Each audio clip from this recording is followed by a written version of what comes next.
Hey y'all, this is your girl Sonja with She Say Sports, and I'm going to talk today about a pretty serious situation going on, not only in sports but pretty much in the entertainment arena as well. And two situations came up. One with Jermaine Whitehead and Joseph Belova. He's the kicker with Alabama, and it's social media and the mental effects it has on athletes. And I have a real treat for you guys today because I have someone talk with me about this. He's JSU's SWAC Hall of Famer. He was inducted in 2018. He has 26 years of experience as a coach, 20 years with Jackson State, 5 years with Mississippi Valley State, and he is presently the assistant coach at Tougaloo College with the Bulldogs. I'm not going to go any further with his accolades because he has a lot of them. But I want to introduce to you and present to others Mr. Eric Struthers. Eric, how you doing today? I'm doing good, Sonja. How are you? I'm so good. Thank you so much for taking this time to talk with me. I know you're at practice with your team right now, so I'm not going to keep you long. But as I mentioned earlier, it's been some issues with social media when it comes to athletes in the last few years. And as you know, social media is a beast. It's a great thing for reconnecting and, letting people see how, you live in with your kids and, just different things. However, it can also have a negative side of it, and I want to talk about the negative side with athletes. As you know, last week, Joseph Belova, the kicker with Alabama, they were in the Iron Bowl, and they lost that game because he missed the kick. Because of that, he tweeted an apology to the fans regarding that because they were giving him a lot of flack. They were going on his page telling him he sucked and, just crazy stuff. And it bothered me because, as you know, he's a kicker and that's his profession. However, you're gonna miss a kick every now and then. Am I right? You're right. You're right about that. And he's a student. He's a sophomore, and it's a lot of pressure, I think, on athletes when it comes to dealing with social media. So, with that being said, as a coach, how do you feel about your athletes and social media during basketball season? Well, during basketball season, we encourage our athletes not to use social media in informal fashion because, different things can happen on social media. They can go out and say they're going to do this, they're going to say they're going to do this in the game, and then other players follow other players. You can go out and they see what the other players doing on social media, so they can go back and forth and talk a lot of, back and forth, and then they can escalate into the game, and that's what we try not to do. We try to stop that from escalating into the game and even escalating during the season. So we tell our players during the season, stay off social media. As a coach, I try to stay off social media, but as a recruiter, I like to use social media because it helps me recruit. And when I'm recruiting players, when I recruit them, I go right to their social media, and I can see what they do from day to day because they own social media so much. So that's why I stop my players from getting on social media during the season. Mhm. And that makes a lot of sense because, like you said, it can escalate into a game or outside of the game, which it can be really detrimental to some of the players. And or the team or the organization, so it's not really a good thing to be doing during the season. Yeah. Let me just say this. Now, it don't just affect the players and the team. It affects their family and everything. You got family members that follow their son and see what people are saying about them and what they're doing. So it just don't affect the player and the team. It affects everybody. It affects their family. So I tell them to be careful what they say and post on social media, as well as I watch what I say and post on my social media because it can be very deadly to you. Exactly. And speaking of that, and I'm glad you brought that up, Jermaine Whitehead. as you know, he was released by the Cleveland Browns last month after they lost to the Denver Broncos. And the reason was because he hadn't even left the locker room, and he was tweeting back to fans that were saying he sucked, he should die. And he threatened them. He went into a rage and threatened fans that he was going to kill them, gave his address out. It was really, really crazy, to the point where Twitter had to suspend his account before he even left the locker room. And as you know, he was released by the Cleveland Browns the following day. So I see, and with that, and you kind of answered the next question I was going to ask, do you think it can be a distraction for your emotional field players? And you pretty much kind of answered it, and I see Jermaine Whitehead as an emotional field player because, as you know, he was let go from the Packers last year for slapping an opponent in the face mask.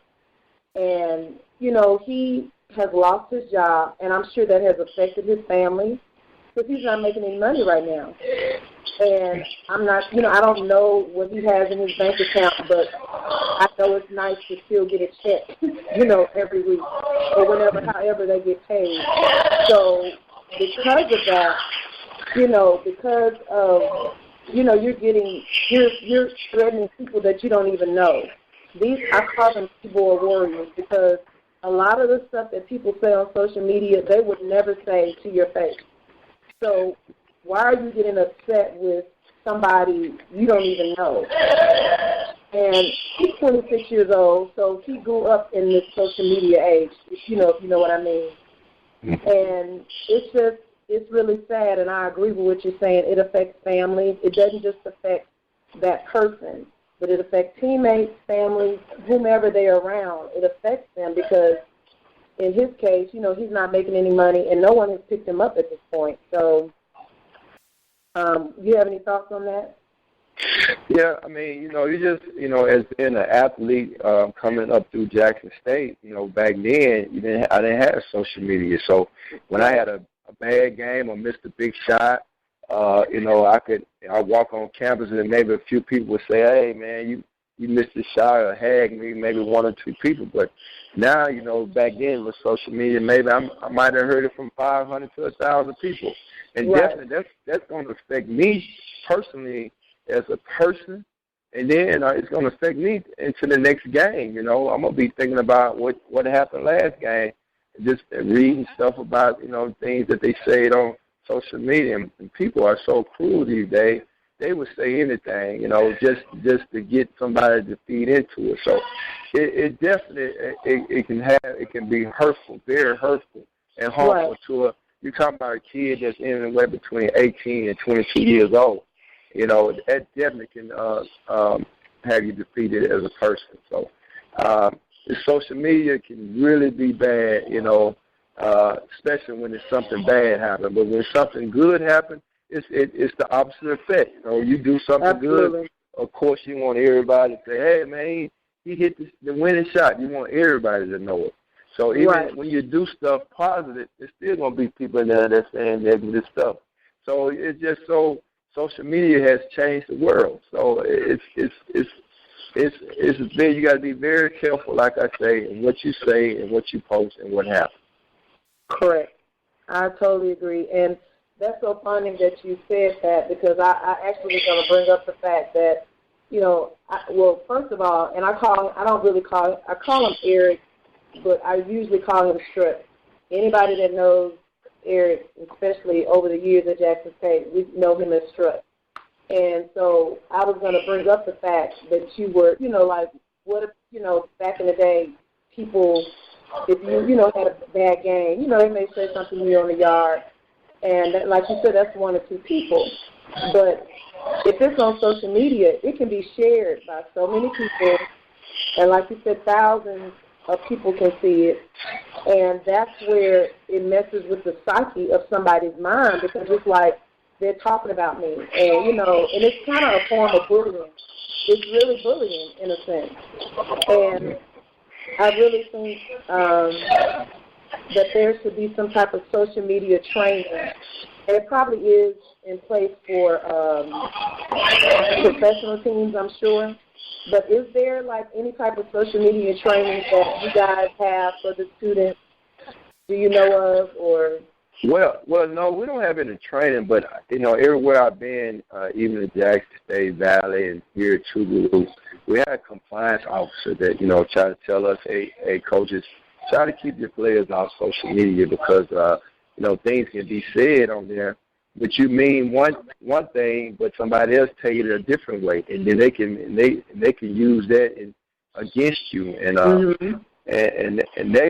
that become harmful to the player, the team, right, and the university as a whole. So you have to try to protect the university as much as possible, and absolutely, try to protect the kids as much as possible. Thank you so much. I really enjoyed talking to you, and I enjoyed talking about the issue because this is a very serious issue. It's a very serious issue. And, people go to jail every day on social media because they get out and say things that threaten people, that threaten other people. And you got the cyber police out here now that's going out and arresting people because they saying things that's not true and slandering people. And this thing is very serious. And I think as it goes on, it's going to get serious and serious, and people are going to have to come out and do something about this social media. But thank you so much, Eric. Well, thank you for having me on again, and go Bulldogs. Okay, go Bulldogs. All right, well, thank you so much. Like I said, I'm going to have a 3-part series on this because, as Strutt mentioned, this is a very serious issue and something we need to try to get this get this handled because too many people are it's a bully. It's a social media bully, and it's out of control. Like I said, this will be a 3-part series, and I'll be working on that. Until then, have an amazing week. And this is Sonja with She Say Sports. Also, follow me on She Say Sports on Facebook. And I hope you just come in, comment, talk about this topic. Whatever you need to say. My skin is strong. I can handle it. So, talk to us and let us know what you feel about this topic. How social media is affecting a lot of people's psyche. So until then, this is Sonja with She Say Sports. Make it a great week.